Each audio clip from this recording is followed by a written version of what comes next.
నమస్తే, welcome to NH media. ముందుగా headlines.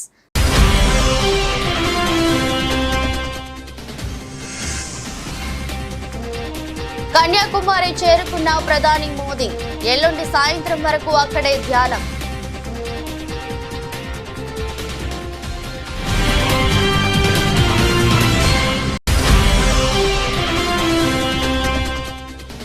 పది రోజుల్లోనే 1200 మందిని అరెస్టు చేశామన్న పల్నాడు జిల్లా SP Mallika cork. Exit polls వివరాలు ఇంట్లో కూర్చునే వినాలని స్పష్టీకరణ.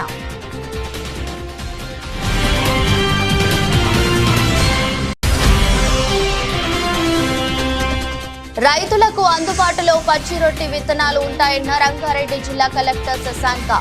జిల్లాలోని ప్రాథమిక సహకార సంఘాలు మరియు రైతు సేవా కేంద్రంలో తీసుకోవచ్చని వెల్లడి.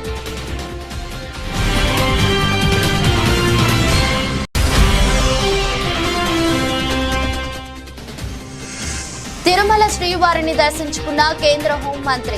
తీర్థ ప్రసాదాలు స్వీకరించి వేద పండితులు ఆశీర్వచనాలు తీసుకున్న అమిత్ షా.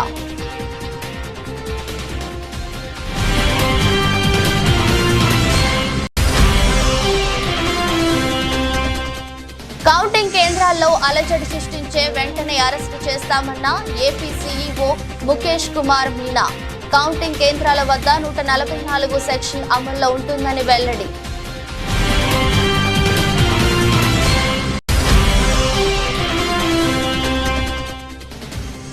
ఎట్టకేలకు భారత్ కు తిరిగొచ్చిన ప్రజ్వల్ రేవన్న. బెంగళూరు కంపేగౌడ విమానాశ్రయంలో అరెస్టు చేసిన పోలీసులు.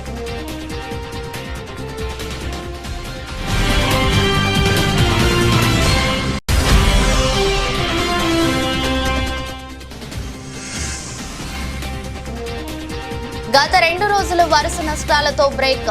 భారీ లాభాల్లో స్టాక్ మార్కెట్లు.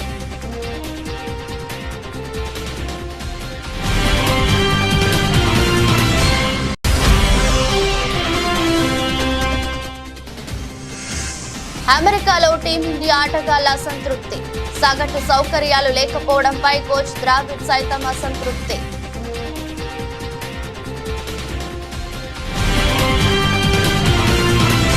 తమిళనాడులోని కన్యాకుమారిలో ప్రధాని నరేంద్ర మోదీ ధ్యానం కొనసాగుతుంది. స్వామి వివేకానంద ధ్యానం చేసిన వివేకానంద రాక్ మెమోరియల్లో మోదీ మెడిటేషన్ కొనసాగిస్తున్నారు. గురువారం సాయంత్రం ధ్యాన ముద్రలోకి వెళ్లిన ఆయన శనివారం మధ్యాహ్నం వరకు, అంటే దాదాపు 45 గంటల పాటు ఇక్కడే రేయింబవలు ధ్యానం చేస్తున్నారు. అంతకుముందు తాను పోటీ చేస్తున్న వారణాసి లోక్సభ స్థానంలో ప్రచారం ముగించుకున్న ప్రధాని నరేంద్ర మోదీ తమిళనాడులోని కన్యాకుమారి చేరుకున్నారు. అక్కడ ఆయన ముందుగా భగవతి అమ్మన్ ఆలయంలో ప్రత్యేక పూజలు చేశారు. అమ్మవారికి ప్రదక్షిణ చేసి కొబ్బరికాయ కొట్టి అరటి పండ్లు సమర్పించారు. ఆలయ పూజారులు ప్రధానికి అమ్మవారి చిత్రపటం అందజేశారు. తిరుమల శ్రీవారిని కేంద్ర హోంమంత్రి అమిత్ షా దర్శించుకున్నారు. దర్శనానికి ముందు ఆలయం వద్ద టీటీడీ ఈవో ధర్మారెడ్డి అమిత్ షాకు స్వాగతం పలికి స్వామివారి దర్శనానికి తీసుకెళ్లారు. స్వామివారి దర్శనం అనంతరం అమిత్ షా తీర్థ ప్రసాదాలు స్వీకరించి వేద పండితులు ఆశీర్వచనాలు తీసుకున్నారు.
తెలంగాణ సీఎం రేవంత్ రెడ్డి ప్రముఖ విద్యావేత్త చుక్క రామయ్యను పరామర్శించారు.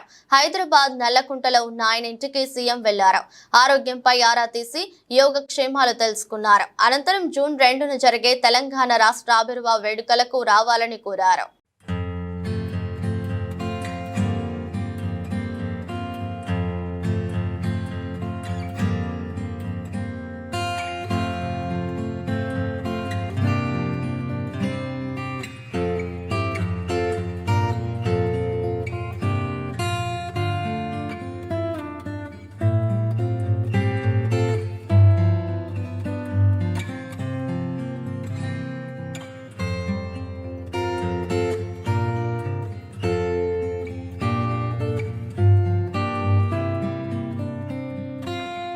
ఇటీవలే పల్నాడు జిల్లా ఎస్పీగా బాధ్యతలు అందుకున్న మల్లికా గర్గ్ వెనుకొండలో పోలీసులు ఏర్పాటు చేసిన సభలో పాల్గొన్నారు.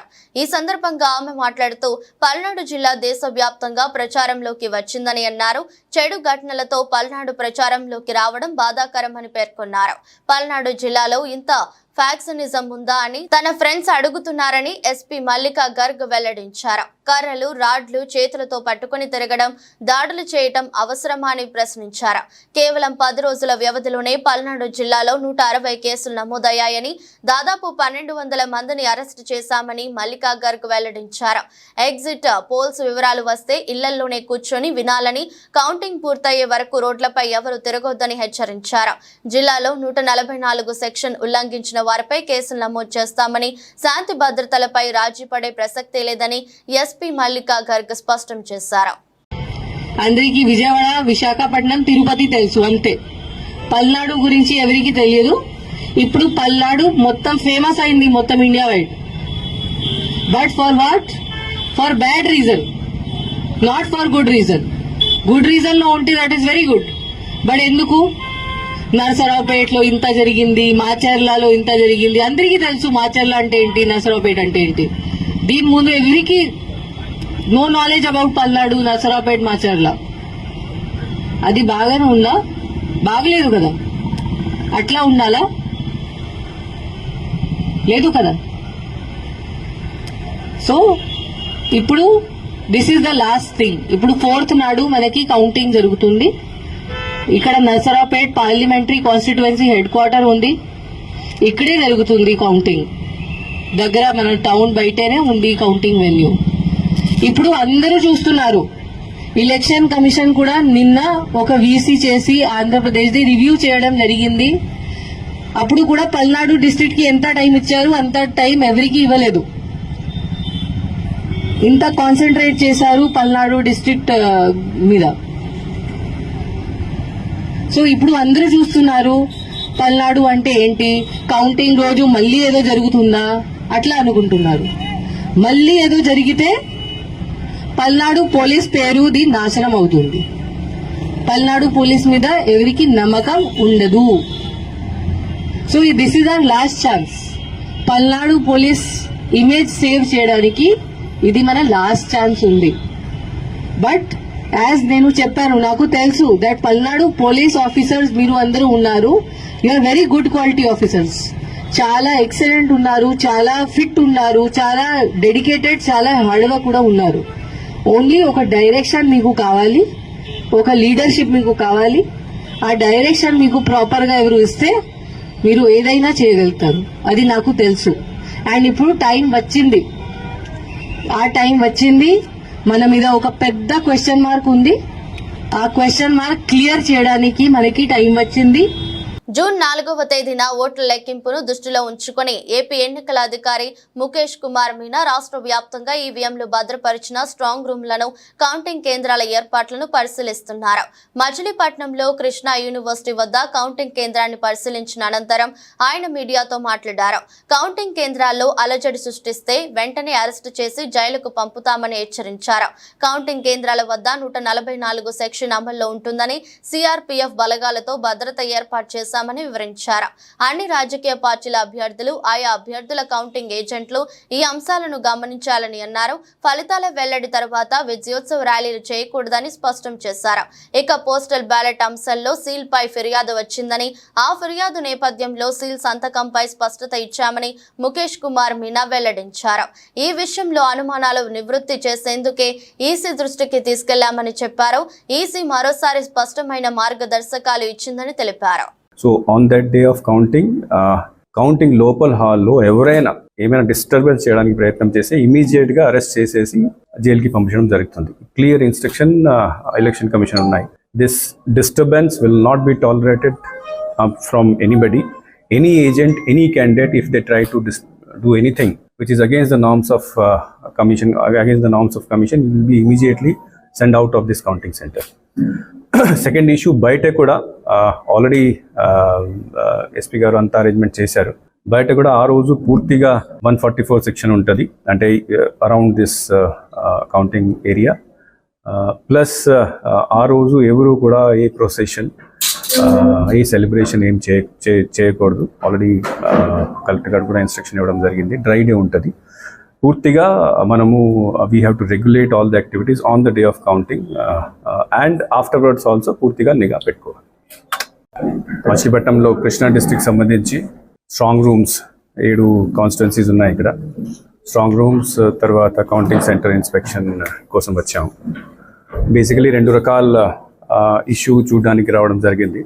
ఒకటి రేపు 4th ఉన్న కౌంటింగ్ సంబంధించి అన్ని ఇన్ఫ్రాస్ట్రక్చర్, ఇంటర్నెట్ సౌకర్యాలు, బ్యారికేడింగ్, మూమెంట్ ఫ్లో అన్నీ సరిగ్గా చేయడం జరిగిందా లేదా. సెకండ్, సెక్యూరిటీ విషయంలో what type of arrangements are here.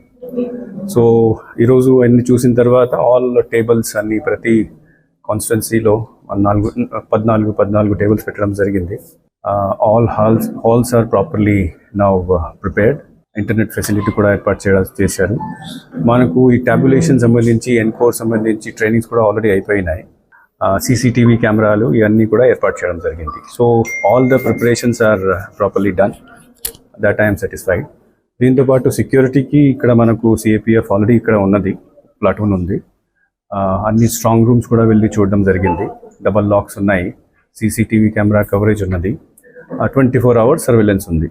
ప్రభుత్వం తరపున రాయితీపై పచ్చిరొట్ట విత్తనాలు జిల్లాలోని ప్రాథమిక సహకార సంఘాలు మరియు రైతు సేవా కేంద్రంలో రైతులకు అందుబాటులో ఉంటాయని రంగారెడ్డి జిల్లా కలెక్టర్ శశాంక తెలిపారు. జిల్లా కలెక్టర్ కార్యాలయంలో మీడియా సమావేశం ఏర్పాటు చేశారు. జిల్లాలో మొత్తం 1778 క్వింటాళ్ల పచ్చిరొట్టె ఎరువులు అందుబాటులో ఉంచగా 1584 క్వింటాల విత్తనాలు సరఫరా అయినాయి. ఇంకా 194 క్వింటాల్ విత్తనాలు రైతులకు అందుబాటులో ఉంచబడినవని తెలిపారు. కొరత అన్నది ఆస్కారం లేకుండా ఏర్పాటు చేయడం జరిగింది. కాబట్టి ఎవరు కూడా అనవసరమైన వదంతులను వాటిని నమ్మొద్దు అని చెప్పేసుకుంటూ ఉన్నారు. మన జిల్లాకు సంబంధించినంత వరకు దాదాపు 4,91,000 ప్యాకెట్స్ కాటన్ సీడ్స్ మనకు అవసరమైతే ఇప్పటికే మనకు దాంట్లో 1,78,000 ప్యాకెట్స్ మనకు అందుబాటులో ఉన్నాయి. ఇప్పటి వరకు దాంట్లోనే 31,000 ప్యాకెట్స్ సేల్ కూడా అయ్యాయి. దాదాపు 450 పైచలకు రీటైలర్స్ ద్వారా ఇవన్నీ కూడా అందుబాటులో ఉంచడం జరిగింది. మన వైపు నుంచి, అడ్మినిస్ట్రేషన్ వైపు నుంచి, ప్రభుత్వం వైపు నుంచి రైతులకు ఎక్కడ కూడా ఇబ్బంది కలగకూడదన్న ఉద్దేశంతో టీమ్స్ని ఏర్పాటు చేసుకుంటూ ఎక్కడ కూడా కృత్రిమంగా కొరతను సృష్టించడం కానివ్వండి, ఎక్కువ ధరకు అమ్మడం కానివ్వండి, అటువంటివి జరగకుండా చర్యలు తీసుకోవడం జరుగుతూ ఉంది. అన్ని మండలాలలో కూడా ఈ టీమ్స్ తిరుగుతూ ఉంటాయి.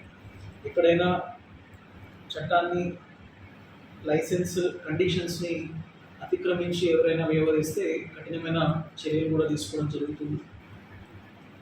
ప్రతి సంవత్సరం లాగానే మనకు ఎటువంటి నకిలీ విత్తనాలు అన్నది కూడా లేకుండా పోలీస్ శాఖతోటి మనము కోఆర్డినేట్ చేస్తూ వ్యవసాయ శాఖ, రెవెన్యూ మరియు పోలీస్ టీమ్స్ వీటి కోసము నిఘా ఏర్పాటు చేసుకొని ఎక్కడ కూడా ఇటువంటివి రాకుండా చూడడం జరుగుతూ ఉంది. వీటితో పాటు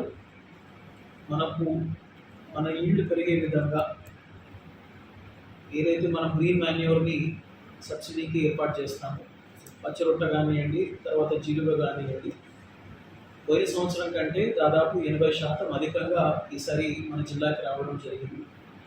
ఇప్పటివరకు కూడా దాదాపు 80% వరకు మనము ట్యాక్స్ ద్వారా. ఏపీలో ఈసీ ఏకపక్షంగా వ్యవహరిస్తుందని మాజీ మంత్రి పేర్ని నాని ఆరోపించారు. బీజేపీ ఒత్తిడితో టీడీపీకి లబ్ధి చేకూర్చే విధంగా రూల్స్ బ్రేక్ చేస్తూ ఈసీ నిర్ణయాలు తీసుకుంటుందన్నారు. ఎల్లో మీడియాలో వార్తలు నమ్మి చర్యలకి ఆదేశాలు, కానీ టీడీపీ దౌర్జన్యాలపై సాక్ష్యాలతో సహా వైఎస్ఆర్సీపీ ఫిర్యాదు చేసినా చర్యలు ఉండట్లేదని, పోస్టల్ బ్యాలెట్ చెల్లుబాటుపై ఈసీ నిర్ణయాలు సందేహాస్పదమన్నారు. ఎన్నికల ముఖ్య నిర్వహణాధికారి అలాగే కేంద్ర ఎన్నికల సంఘం ఈ మొత్తం కూడా భారతీయ జనతా పార్టీ ఒత్తిడికి లోనైనట్టుగా వ్యవహరిస్తున్నాయని చెప్పని దగ్గర ఒక మాసం పైనుంచి కూడా మేము చెప్తూ వస్తున్నాం. దానిలో ప్రతిదానికి క్షుణ్ణంగా మనకి అంశాలు కనపడుతున్నాయి. వైఎస్ఆర్ కాంగ్రెస్ పార్టీ పిటిషన్ ఇస్తే దాని మీద కనీసం కిందకి చర్యలు కూడా రాసే పరిస్థితి లేవు. వీడియోల ఆధారంగా, ఫోటోల ఆధారంగా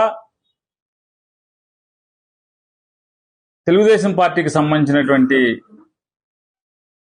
తప్పుల్ని ఎన్నికల కమిషన్ అంటే ఎన్నికల అధికారికి కానీ ఎన్నికల కమిషన్ కానీ ఫిర్యాదు చేసినా కూడా దాని మీద చర్యలు ఏం చేపట్టకుండా ఈనాడులోనో లేకపోతే ఆంధ్రజ్యోతిలోనో పేపర్లో పడితే చాలు దాని మీద ఆగమేఘాల మీద కేసులు కట్టడం.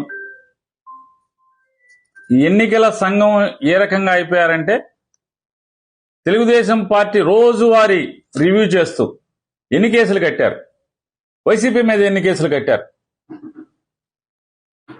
తెలుగుదేశం పార్టీ మీద ఏమన్నా పొరపాటున ఎక్కువ కేసు కనబడితే ఆ వీడియో కాన్ఫరెన్స్ లోనే పైనుంచి జిల్లా కలెక్టర్లని, ఆర్ఓల్ని, ఎస్పీలని బూతులు తిడతాం.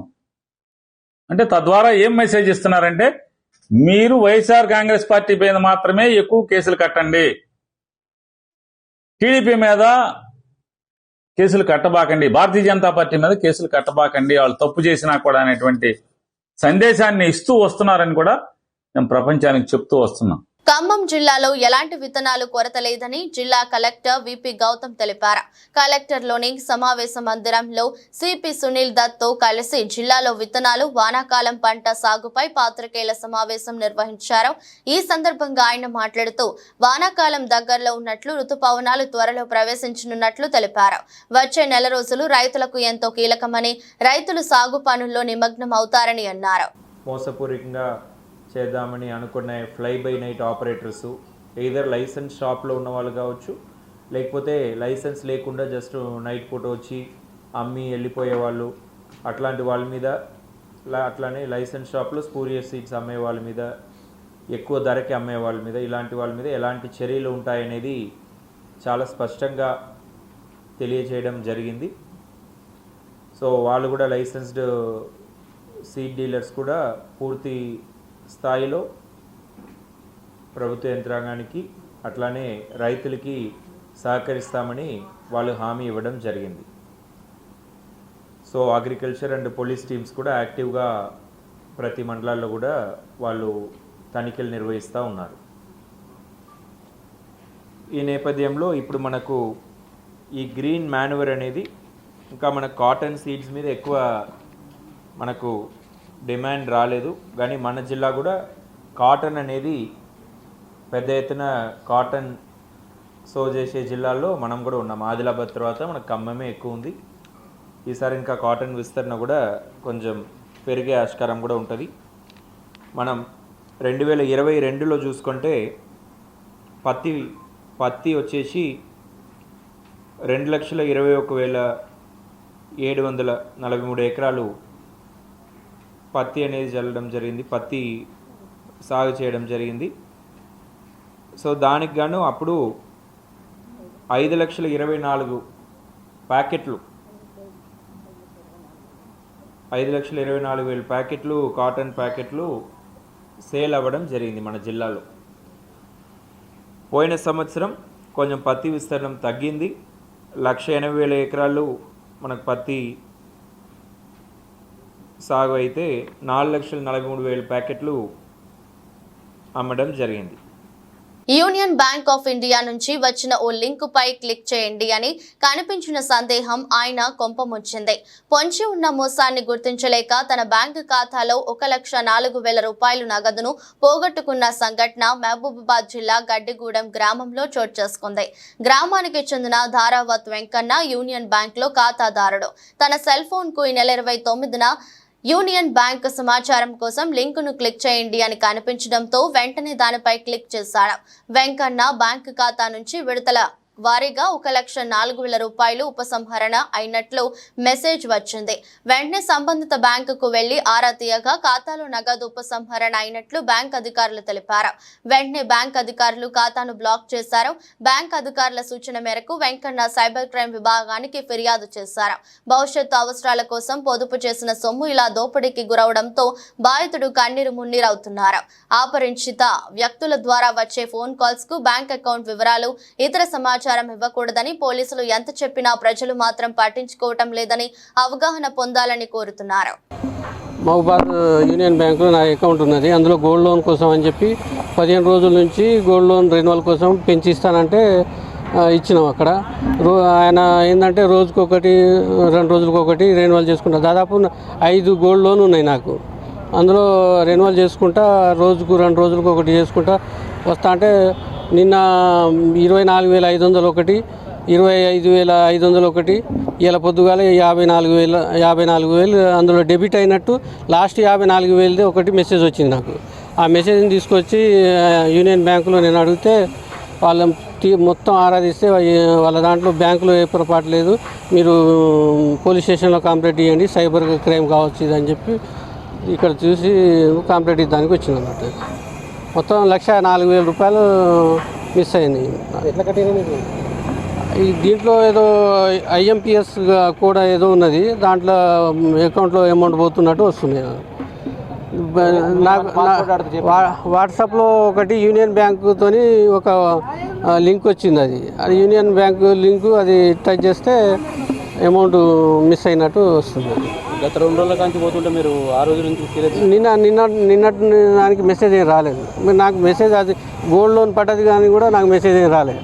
తర్వాత ఇలా మార్నింగ్ 54,000 మిస్ అయినట్టు వచ్చిందంటే ఏమంటే బ్యాంకులో పోయి తెలుసుకుంటే అమౌంట్ మా దగ్గర ఏం పొరపాట్లు ఏ లేదు, మీరు పోలీస్ స్టేషన్లో కంప్లైంట్ ఇవ్వండి, సైబర్ క్రైమ్ కావచ్చు అని చెప్పి అన్నారు. ఎవరికి ఇచ్చిన? టౌన్లో పిటిషన్ ఇస్తానికి వచ్చింది అన్నట్టు. లైంగిక దౌర్జన్యం ఆరోపణలు ఎదుర్కొంటున్న కర్ణాటక జేడీయూ నాయకుడు మాజీ ప్రధాని దేవేగౌడ్ మనవడు ప్రజ్వల్ రేవన్నను ఎట్టకేలకు పోలీసులు అరెస్ట్ చేశారు.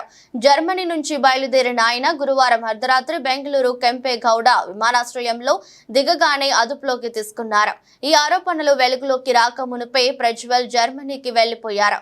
ఆ తర్వాత భారత్ కు తిరిగి రావడంతో తాత్సారం చేశారు. చివరకు మాజీ ప్రధాని దేవేగౌడ ప్రజ్వల్ రేవన్నకు గట్టి వార్నింగ్ ఇచ్చారు. భారత్ కు వచ్చి దర్యాప్తునకు సహకరించకపోతే తన ఆగ్రహాన్ని చవి చూడాలని హెచ్చరించారు. దీంతో ప్రజ్వల్ దిగొచ్చాడు. మరోవైపు ప్రజ్వల్ రేవన్న ముందస్తు బెయిల్ పిటిషన్ ను ప్రత్యేక కోర్టు గురువారం తిరస్కరించింది. ఇక హసన్ లో ఉన్న ప్రజ్వల్ ఇంట్లో పోలీసులు తనిఖీలు నిర్వహించి పలు ఆధారాలు సేకరించారు. కేరళలో మానవత్వం పరిమళించే ఘటన చోటు చేసుకుంది. అచ్చం సినిమా సన్నివేశాన్ని తలపించే ఉదంతం జరిగింది. కేరళ ఆర్టీసీ బస్సు డ్రైవర్ తో పాటు ఆసుపత్రి డాక్టర్లు సమయానుస్ఫూర్తితో వ్యవహరించి ప్రసవ వేదనతో బాధపడుతున్న నిండు గర్భిణికి పునర్జన్మ ప్రసాదించారు. కేరళలోని మలప్పురానికి చెందిన ఓ 37 ఏళ్ల మహిళ KSRTC బస్సులో త్రిన్సూర్ నుంచి కోజికోడ్లోని తొట్టిపాలానికి బయలుదేరింది. అయితే బస్సు పేరమంగళం అనే ప్రాంతానికి చేరుకోగానే ఆమెకు ఒక్కసారిగా పురిటి నొప్పులు మొదలయ్యాయి. ఈ విషయాన్ని బస్సులోని ప్రయాణికులు డ్రైవర్ కు తెలియజేయడంతో అతను సమయాస్ఫూర్తితో ఆలోచించి సమీపంలో ఉన్న అమల ఆసుపత్రికి ఎమర్జెన్సీ డెలివరీ గురించి ఫోన్లో తెలియజేసి బస్సును నేరుగా అక్కడికే పోనిచ్చారు. అప్పటికే అక్కడ స్ట్రెచ్చర్ తో సిద్ధంగా ఉన్న సిబ్బంది ఆమెను ఆసుపత్రి లోపలికి తీసుకెళ్లాలనుకున్నారు. కానీ ఆ పరిస్థితి లేకపోవడంతో వైద్యులు నర్సులు హుటాహుటిన బస్సులోకి చేరుకున్నారు. చివరకు బస్సులోనే ఆ మహిళ పండంటి పాపను జన్మించింది. అనంతరం తల్లి బిడ్డలను ఆసుపత్రిలోకి తరలించారు. ప్రస్తుతం వారిద్దరి ఆరోగ్యం మెరుగ్గా ఉందని వైద్యులు తెలిపారు. ఈ వీడియోను చూసిన నెటిజన్లు బస్సు డ్రైవర్ ఆసుపత్రి వైద్య బృందాన్ని మెచ్చుకుంటున్నారు. అసాధారణ పరిస్థితుల్లోనూ గర్భిణిని కాపాడేందుకు వారు చూపిన చొరవను ప్రశంసిస్తున్నారు. నేడు టాలీవుడ్ లెజెండరీ నటుడు కృష్ణ 81వ పుట్టినరోజు. ఈ సందర్భంగా ఆయన తనయుడు super star Mahesh Babu X Twitter వేదికగా ప్రత్యేకంగా బర్త్డే విషెస్ తెలిపారు. హ్యాపీ బర్త్డే నాన్న, మిమ్మల్ని చాలా మిస్ అవుతున్నా, నా ప్రతి స్మృతిలో మీరు ఎప్పటికీ జీవిస్తూనే ఉంటారు అంటూ ప్రిన్స్ ఎమోషనల్ ట్వీట్ చేశారు. దీనికి కృష్ణ పాత ఫోటోను జత చేశారు. మరోవైపు ప్రిన్స్ మహేష్ కూడా తండ్రికి తగ్గ తనయుడు అనిపించుకుంటున్నారు. ఇప్పటికే బ్లాక్ బస్టర్ సినిమాలతో ఇండస్ట్రీలో తనకంటూ ప్రత్యేక ఫ్యాన్ బేస్ ను సెట్ చేసుకున్నారు. ప్రస్తుతం ప్రముఖ దర్శకుడు SS రాజమౌళి సినిమా కోసం సిద్ధం అవుతున్నారు. గత 2 రోజుల వరుస నష్టాలకు బ్రేక్ పడింది. వారం చివరి ట్రేడింగ్ రోజైన నేడు శుక్రవారం స్టాక్ మార్కెట్ లో జోరు కనిపించింది. శుక్రవారం బెంచ్ మార్క్ సూచీలు అన్ని లాభాల్లో ప్రారంభమయ్యాయి. ఈ క్రమంలో BSE సెన్సెక్స్ ఉదయం 10:15 226 పాయింట్ల లాభంతో 74,111.04 వద్ద ట్రేడ్ అయింది. ఎన్ఎస్సి నిఫ్టీ 52 పాయింట్లు పెరిగి 22,540.95 స్థాయికి చేరింది. మరోవైపు బ్యాంక్ నిఫ్టీ 46 పాయింట్లు లాభపడగా నిఫ్టీ మిడ్ క్యాప్ సూచీ మాత్రం 122 పాయింట్లు నష్టపోయింది. నేటి నుంచి భారత స్టాక్ మార్కెట్లో జూన్ సిరీస్ ప్రారంభం కానుంది. మరోవైపు ప్రపంచ మార్కెట్లోనూ ఒడిదుడుకులు కనిపిస్తున్నాయి. అలాంటి పరిస్థితుల్లో లోక్సభ ఎన్నికల ఫలితాలకు ముందు మార్కెట్ మరోసారి పెరగవచ్చని ఆర్థిక నిపుణులు అంటున్నారు.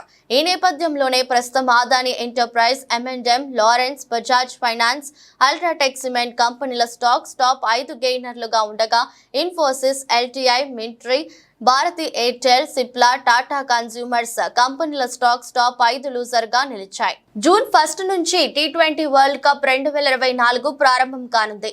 ఇప్పటికే జట్లన్నీ టోర్నీ ఆతిథ్య దేశాలైన అమెరికా, వెస్టిండీస్ లకు వెళ్లి ప్రాక్టీస్ మొదలు పెట్టాయి. టీమిండియా బుధవారం నుంచే కసరత్తు ప్రారంభించింది. అయితే ప్రాక్టీస్ చేసేందుకు కనీస సౌకర్యాలు లేకపోవడం పట్ల భారత ఆటగాళ్లు అసంతృప్తిగా ఉన్నట్టు తెలుస్తోంది. పిచ్ల నుండి ఇతర సౌకర్యాల వరకు అన్ని తాత్కాలికంగా సిద్ధం చేసినవేనని, అన్ని సౌకర్యాలు సగటుగా ఉండడం పట్ల భారత జట్టు ఆందోళన లేవనెత్తిందని న్యూస్ 18 కథనం ప్రకారం పేర్కొంది. ఈ మేరకు భారత జట్టు వర్గాల నుంచి సమాచారం ఉందని, జట్టు శిక్షణ పొందుతున్న కాంటియాక్ పార్క్ లో సగటు సౌకర్యాలపై కోచ్ రాహుల్ ద్రవిడ్ సైతం అసంతృప్తిగా ఉన్నారని వివరించింది. ఇదే విషయంపై ఐసీసీని కూడా టీమిండియా సంప్రదించిందని కథనం వివరించింది. వార్తలు ముగించే ముందు మరోసారి హెడ్లైన్స్.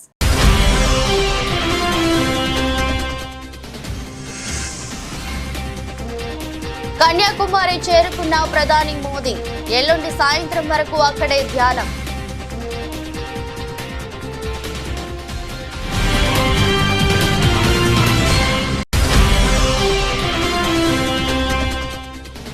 పది రోజుల్లోనే 1,200 మందిని అరెస్టు చేశామన్న పల్నాడు జిల్లా ఎస్పీ మల్లికా ఖార్గ్. ఎగ్జిట్ పోల్స్ వివరాలు ఇంట్లో కూర్చునే వినాలని స్పష్టీకరణ.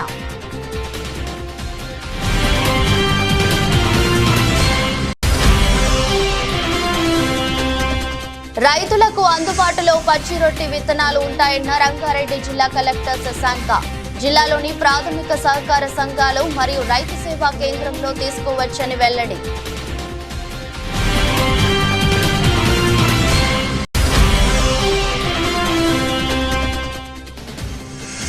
తిరుమల శ్రీవారిని దర్శించుకున్న కేంద్ర హోంమంత్రి.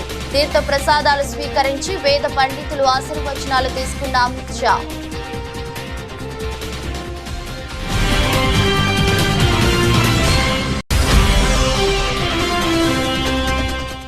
కౌంటింగ్ కేంద్రాల్లో అలజడి సృష్టించే వెంటనే అరెస్టు చేస్తామన్న AP CEO Mukesh Kumar Meena. Counting కేంద్రాల వద్ద 144 సెక్షన్ అమల్లో ఉంటుందని వెల్లడి.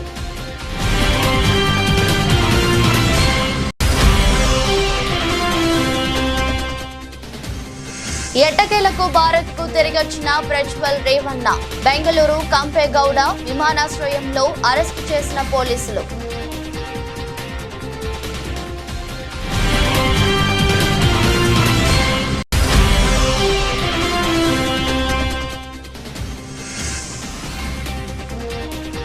గత 2 రోజులు వరుస నష్టాలతో బ్రేక్. భారీ లాభాల్లో స్టాక్ మార్కెట్లు.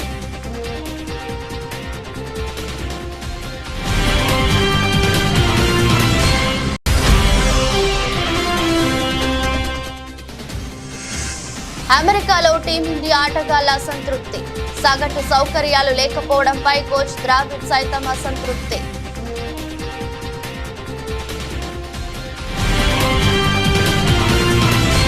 ఈ దృష్టి బులెటిన్ మరో బులెటిన్లో మళ్ళీ కలుద్దాం.